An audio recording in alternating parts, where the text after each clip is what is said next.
Welcome to The War. From Boise, Idaho, this is your host, Adam Graham.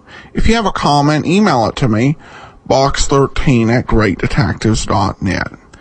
The war had a great impact on dramatic radio shows. It definitely played into plots. In some cases, because of actors being drafted, it led to casting changes. But the war had a strong impact. Radio was, at the time, filled with a lot of rural sitcoms. Stories set in small-town America. Whether it was Wistful Vista or Pine Ridge, these shows were quite popular. And yes, the war impacted even there. In the 1960s, rural programs such as The Andy Griffith Show and Green Acres avoided the issue of what was going on in Vietnam. But during World War II, the war couldn't help but play a big role. In some cases, there were great patriotic appeals.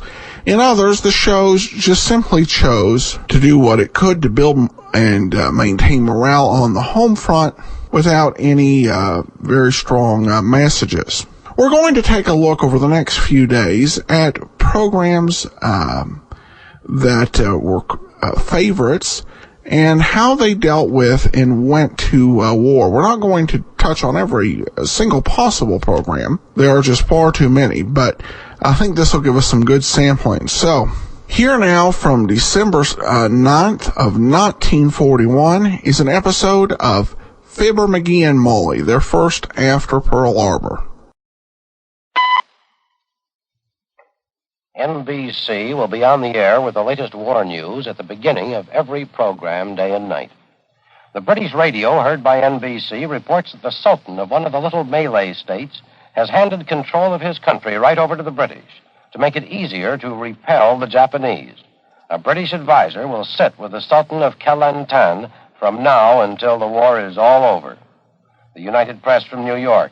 The United States has banned Germans, Austrians, and Italians from American citizenship until further notice. Judge Marcus Campbell in Brooklyn Federal Court turned down a list of applicants. The court clerk said the instructions were received from the Attorney General's office. The United Press from La Paz, Bolivia. The Bolivian cabinet has decided to adhere to any joint action by American nations. The cabinet adopted a 4-point program reaffirming pledges made at the Panama and the Havana conferences. The United Press from Vichy. British planes have blasted the German-occupied French port of Calais in the most savage raid on that city in months. 37 civilians were killed, 20 were seriously wounded, many homes were destroyed. The Associated Press from Manila. A number of new fire stations have been opened up today in thickly settled parts of Manila. All firemen are equipped with steel helmets and gas masks. All civilians are being evacuated from areas near American military installations. We thank the sponsor of this program for relinquishing a portion of his time in order that you might hear the latest news from the NBC newsroom. The Johnson Wax Program with Fibber McGee and Molly.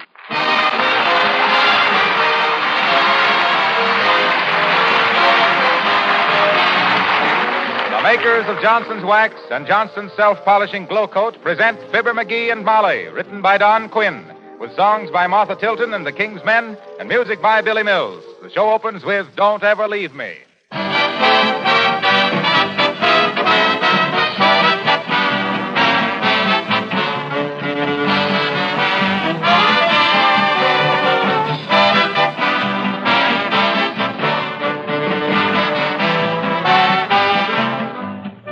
We have just received this message for our listeners in a telegram from the president of S.C. Johnson & Son, Incorporated, our sponsor. In these serious days, there can be no division of opinion. The United States is at war, and we are all ready and eager to do our part. The makers of Johnson's Wax and Glow Coat believe it is in the public interest to continue programs as entertaining as Fibber McGee and Molly. They have a place in national morale. So you can continue to hear Fibber McGee and Molly and still be in touch with latest developments. We have asked the National Broadcasting Company to feel free at any time to cut into our programs with important news flashes and announcements. Signed, H.F. Johnson, Jr.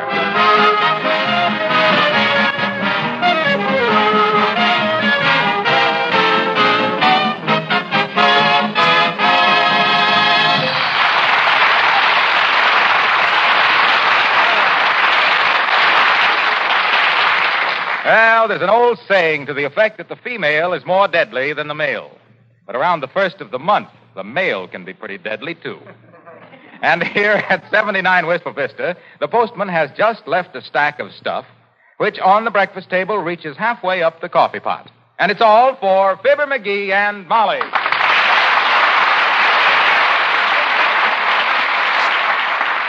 70 days, McGee. Look at these bills. You look at 'em. I got a letter from my cousin Ich.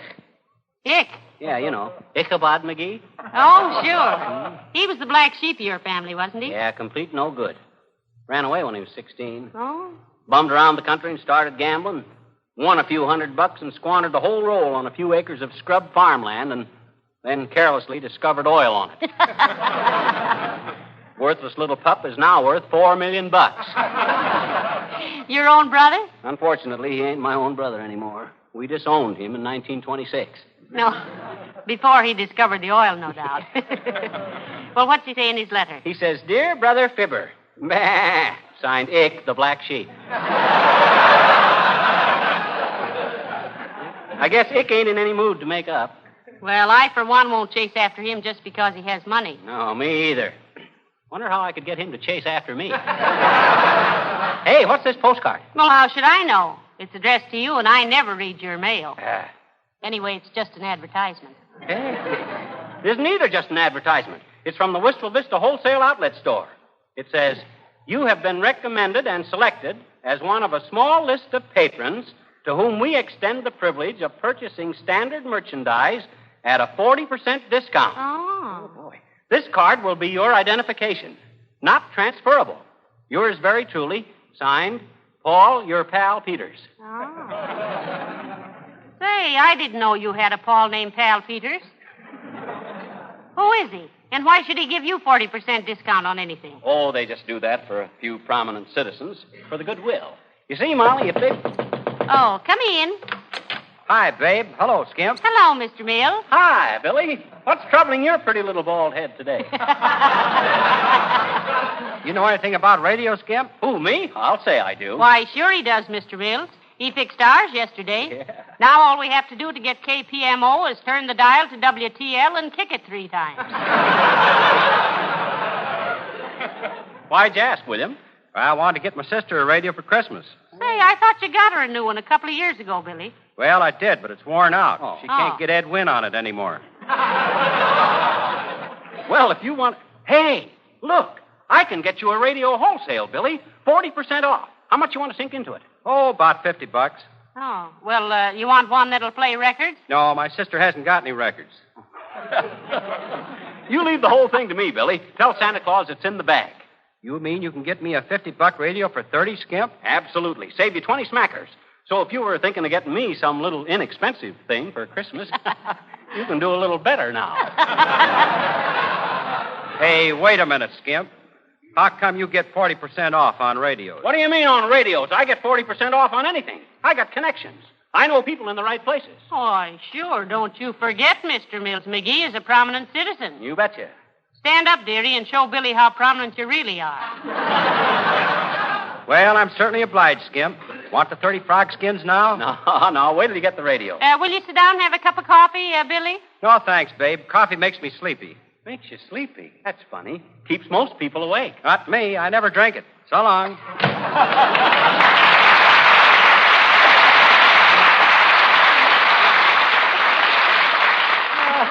There's a great actor lost in that guy. And I doubt if they ever find him. Are you going downtown to get his radio right away, McGee? Yeah, I think so. Might want to pick up a few things myself.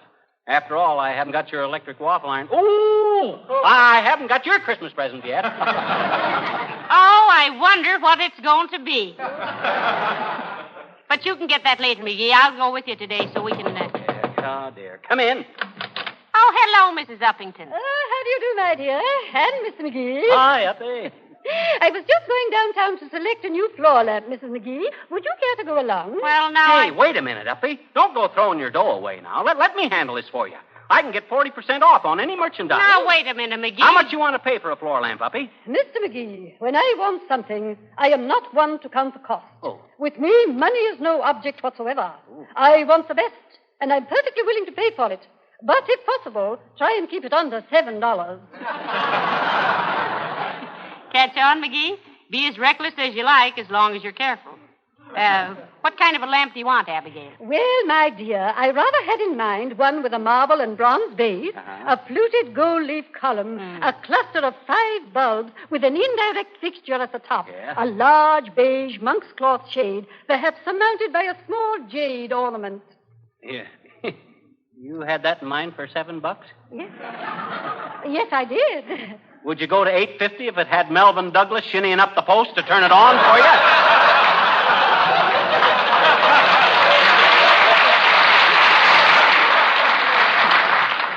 As long as you can get it wholesale, Mr. McGee, you may even go as high as $10 if necessary. Oh.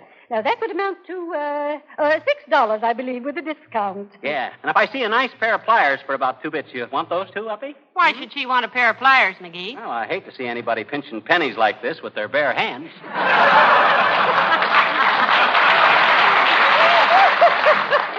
Oh, Mr. McGee, you are so amusing, really. I killed me, too. Oh, he's a card, Abigail. That's what I tell everyone, my dear. I always say Mr. McGee is simply a card. Oh, shucks. An ace with a short A. Thank you so much. Good night.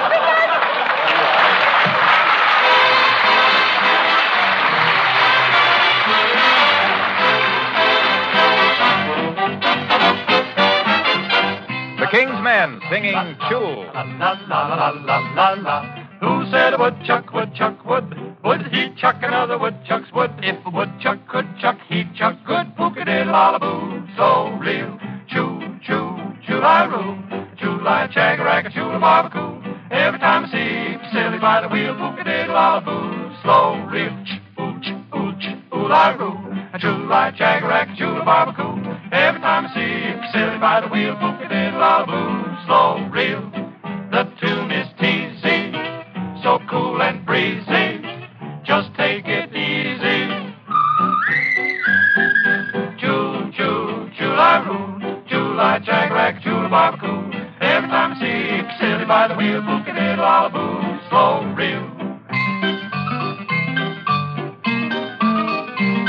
I met with a gal and her name was Vasily. Side of her, side Vasily, won't you be less chilly? You should have seen the change come over that filly. Pookadee-la-la-boo, slow real. Choo, choo, choo-la-roo. Choo-la, chag-a-rack, choo-la-barbecue. Every time I see Vasily by the wheel, pookadee-la-la-boo, slow real.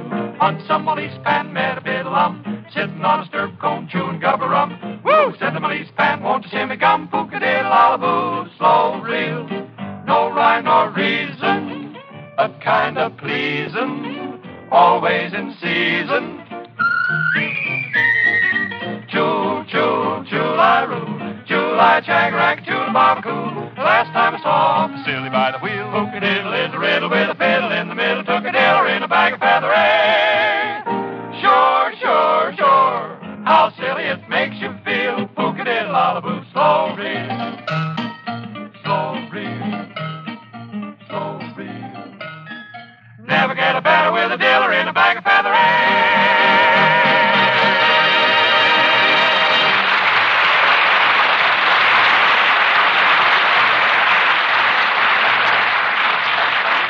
Well, are we going downtown to that wholesale house or not, dearie? Choo, choo, choo, sure. Just as soon as I ride down this memorandum. Now, let's see. I'll get it. Hello? Yeah, this is him speaking. Oh, hi, Mort. Yeah. Huh? No, I never shoot craps much, Mort. Pinocchio's more. Huh? Oh, trap shooting. I thought you were talking baby talk.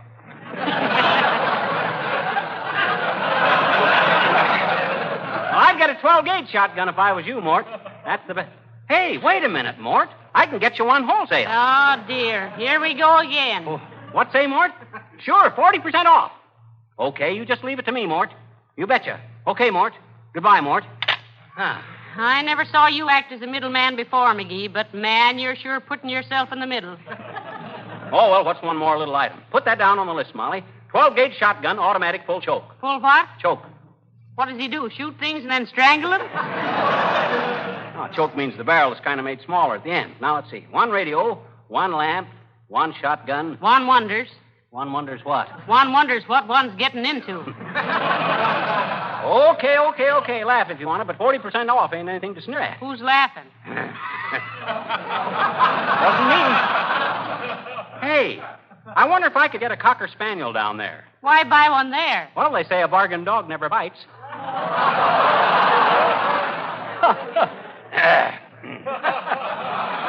Won't you get it, Molly? 40% off? Bargain dog? It ain't funny, McGee. I should have made it a Chihuahua. Hey, Fibber, Molly. Hello, Mr. Wilcox. Can't stop to talk to you now, Harlow. Got to go downtown. Anytime you can't stop talk to him, dearie, you'd better go downtown and look for a job. Oh, well, all right. What do you want, Harlow? Look at this swell box of cigars. Would this make a nice gift, or wouldn't it? Say, them are pretty snarky stogies, Harlow. 25 centers. I could tell more about them if I... Hey! Put those back. These are for a gift. Is it somebody special, Mr. Wilcox? I'll say, Mom. It's more of a prize than a gift, really. I'm presenting them to the man who coined the slogan, "Your linoleum will be your pride if Johnson's Glow Coat is applied." Oh, were you having a contest? Well, no, not exactly, but I thought it was pretty good. You see, it implies the whole story of Johnson's self-polishing Glow Coat. Get this, folks. It's the stuff that keeps Wilcox working, you waiting, and us eating. I'm serious, Fibber. You think I'm kidding? That slogan almost tells the whole story of Glow Coat. How easy it is to apply, how it dries to a beautiful finish in 20 minutes or less with no rubbing or buffing, and how it keeps your linoleum from cracking, checking, fading, and soiling. It saves your nickels and saves your knuckles, and your linoleum never cracks and buckles. Oh.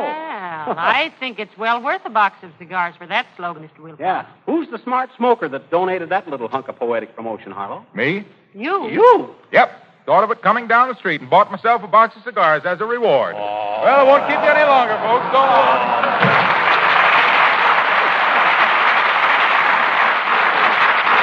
What do you know about that? Boy, does he appreciate him.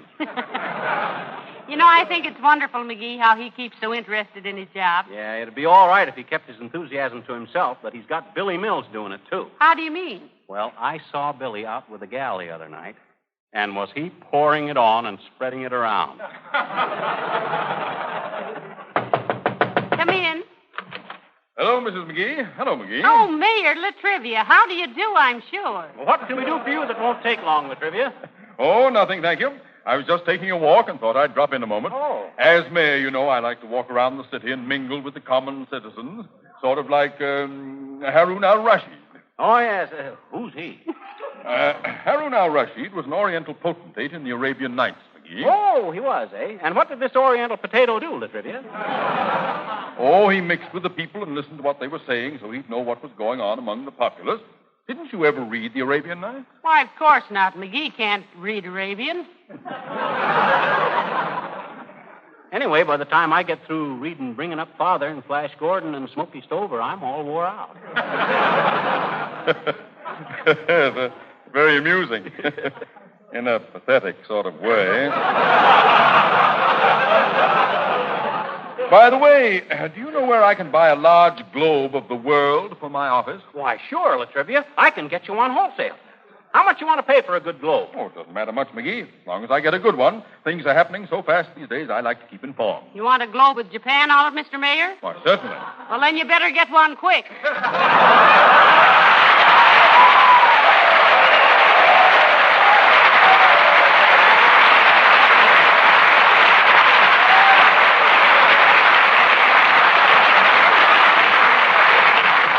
Yeah, you leave it to me, Latrivia. I'll see that you get a good one cheap. I got connections. Splendid, splendid. Thank you very much. I'll try to return the favor sometime. Hey, how about that job in the city hall you promised me? Oh, did the mayor promise you a job, dearie? Well, practically. He says he was looking for a smart, level-headed man to look in on the higher-ups in the interests of clean government.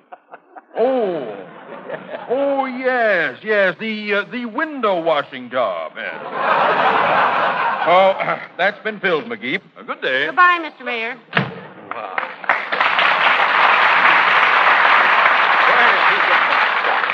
New window washing job. Who does he think I am? He thinks you're the man who wanted the window washing job. Let me take that shopping list again, McGee. Yeah. Now, what have we? A radio, a floor lamp, a globe, and a shotgun. Yeah. Ah, civilization in a nutshell. How are we going to get all this stuff home? Oh, I imagine they'll deliver it to the different people for us. Well, if they don't, we can stick up a truck driver with a shotgun. Yeah. Or I could bop him with the floor lamp and run off with the globe. McGee, look who's here, Mr. Wimple. Hello, Mr. Wimple. Hi, Wimp, old man. Hello there, folks. Excuse me for walking right in, but my goodness, I haven't seen you for simply weeks. I suppose that's because it's been so rotten out. No, it's because you've been so written out. Oh, Mrs. McGee, I just love a woman who has a sense of humor. Oh, I love this one myself, Wimple. You go get one of your own. Hasn't your wife any sense of humor, Mr. Wimple? Who, Sweetie Face? Well, yes, in a way she has, Mrs. McGee. But she's more of a practical joker, you might say. Oh, one of those. Yes. I'll never forget the time we were mountain climbing, and she held me over the edge of a cliff by my coat collar. Oh, yeah, but you knew she wouldn't drop you, Mr. Wimple. Oh, of course I knew it, Mrs. McGee. Certainly wasn't her fault that she got bit by a snake just at that minute and had to let go. Oh, heavenly days, Mr. Wimple. How far did you fall? Only a few feet, Mrs. McGee. And fortunately, my pants caught on a bush, and there I was, looking down into a 400-foot canyon, screaming for help and taking pictures like mad with my 2A Brownie. How about the wife, Wimple? Was the snake bite serious? Oh, indeed it was, Mr. McGee. Oh. Death came within 5 minutes, and Sweetie Face skinned it for a hat band.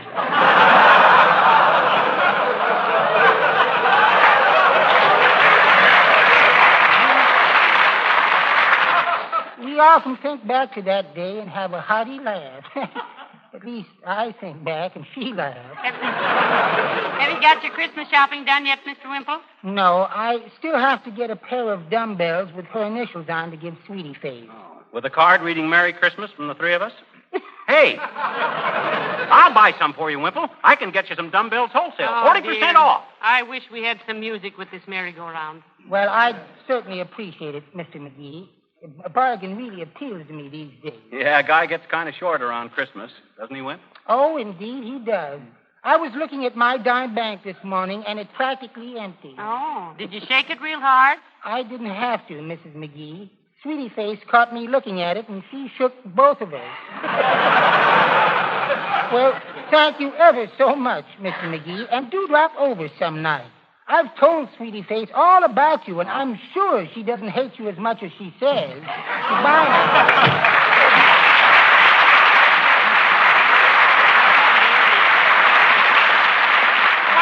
He must lead me. Oh, look at the time it is, McGee. Oh, my gosh. We got to get going before that store closes. Get your hat, Molly. I'm all ready. Get your own hat. You got the list of things? Sure, right here. How about the checkbook? Oh, my checkbook. Oh, my... Oh, where's my checkbook? Oh, I remember. Where is it? Right here in the hall closet. Oh.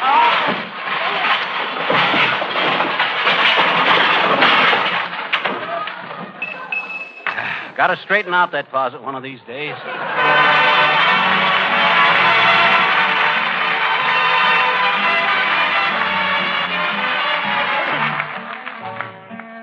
Martha Tilton singing The Last Time I Saw Paris. The last time I saw Paris, her heart was warm and gay. I heard the laughter of her heart in every street cafe. The last time I saw Paris, her trees were dressed for spring, and lovers walked beneath those trees, and birds found songs to sing. I dodged the same old taxi cabs that I had dodged for years. The chorus of their squeaky horns was music to my ears.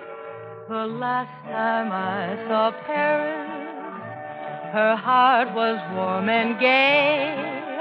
No matter how they change her, I'll remember her that way.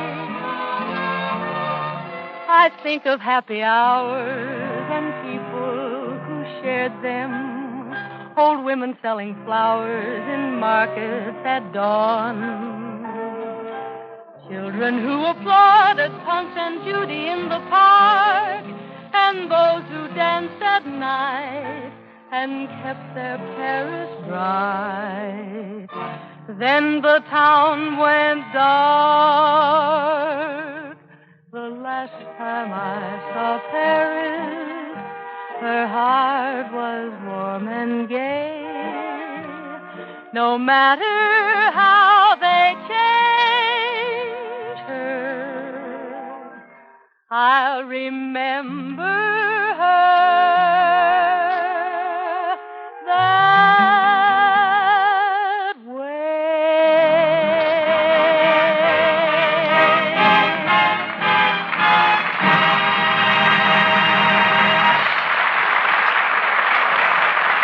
The scene, 79 Wistful Vista. The time, 3 hours later.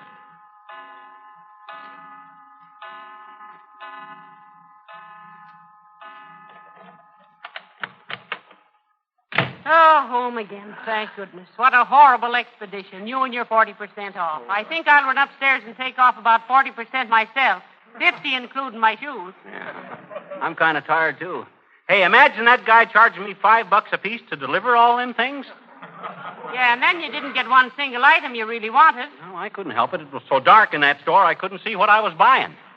Did you hear what he said about exchanging merchandise? Well, you can't blame him for that, Molly. With a big discount like that, he can't afford to keep taking stuff back. How much did all those things cost you? Ooh, $73. Oh, but I'll get that back now, Molly, soon. You answered, McGee. I couldn't lift the receiver for a bankrupt birdhouse. Okay. Hello? Oh, hi, Mort. Did you get the shotgun? Wasn't it? Uh-huh. Oh, now take it easy, Mort. That gun is a genuine antique. Yeah, but he said... Oh, but look, Mort... Now, don't get excited. That shotgun was used by Daniel Boone at the Battle of Bull Durham. Bull Fiddle. Well, some kind of bull. But that rabbit, Mort, I done my best. Hold it, Mort. There's somebody at the door. See who's there with you, Molly. Come in. Now, see here, McGee. What's the idea of sending me that dirty little 5-inch globe when I asked for a great hello, Mort. Hold the line a minute. What'd you say, Latrivia? He doesn't like the globe you bought him, dearie, oddly enough. I certainly don't. I wanted a large-sized globe, and you send me a ridiculous little 5-inch one. Well, it's a small world, ain't it, Latrivia?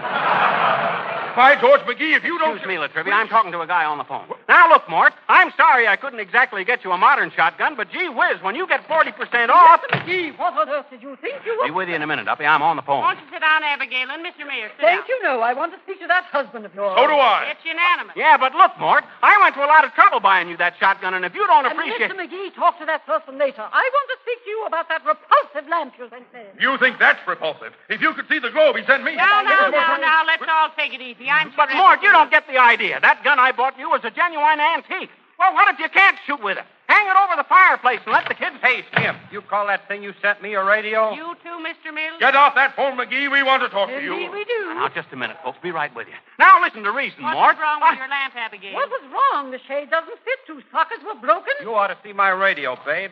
Crystal set with a Morning Glory horn and headphones. How about my globe? My globe. It's so old it shows New York as Indian territory. Well, it still is. I've seen some scalpers around Times Square. But Mort. You don't see my side of it, Mort. All I done was... I wish you could see my lamp. And my radio. Let's have one complaint at a time here. Yes. Let's all be calm. All right, Mort. Okay, Mort, if that's the way you feel about it. Oh, Mr. McGee, about those dumbbells. What dumbbell?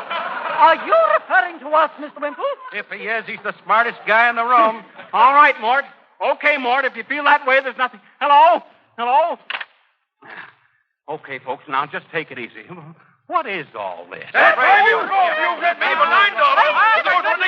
Quiet, everybody. Now, Quiet, let's please. consider this calmly, folks. Take your time. Hey, the Fibber, reason Molly. Oh, hello, everybody. Now what? Gee, I'm glad everybody's here. Why, Mr. Wilcox? Because I've got great news.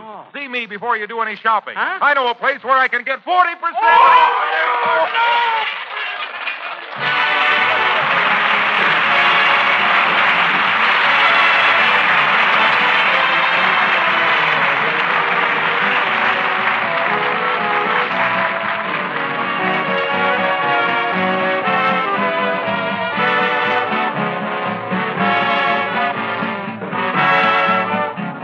Ladies and gentlemen, we know everyone is anxiously awaiting the words of President Roosevelt.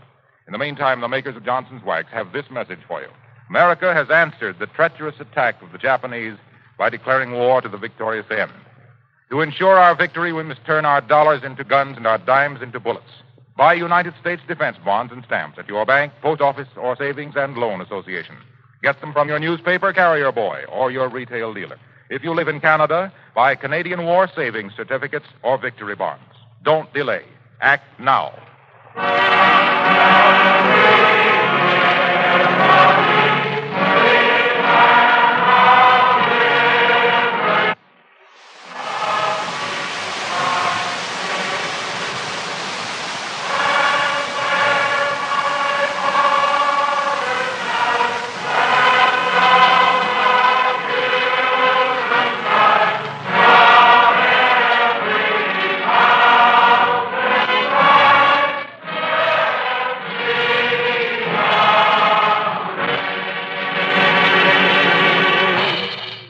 Good night, all. This is Harlow Wilcox speaking for the makers of Johnson's Wax Finishes for Home and Industry, inviting you to be with us again next Tuesday night. Good night. This is the National Broadcasting Company. This is Chicago WMAQ. Welcome back. This episode definitely portrays outrage at what happened at Pearl Harbor, but that the war had not really hit close to home for Fibber McGee and Molly. It definitely would as it wore on. We'll definitely head back to Wistful Vista. Join us tomorrow as war comes to Summerfield in an episode of The Great Gildersleeve. If you would like to share your experience or that of a loved one during World War II, please email your stories to box13@greatdetectives.net. We'll consider all stories to be shared on the air. We also welcome your suggestion as to future programs. This program is dedicated to those who fought and died in World War II and is presented as a service of the Great Detectives of Old Time Radio, greatdetectives.net. The opening theme is The Heroic by Ken Curlin, KenCurlin.com.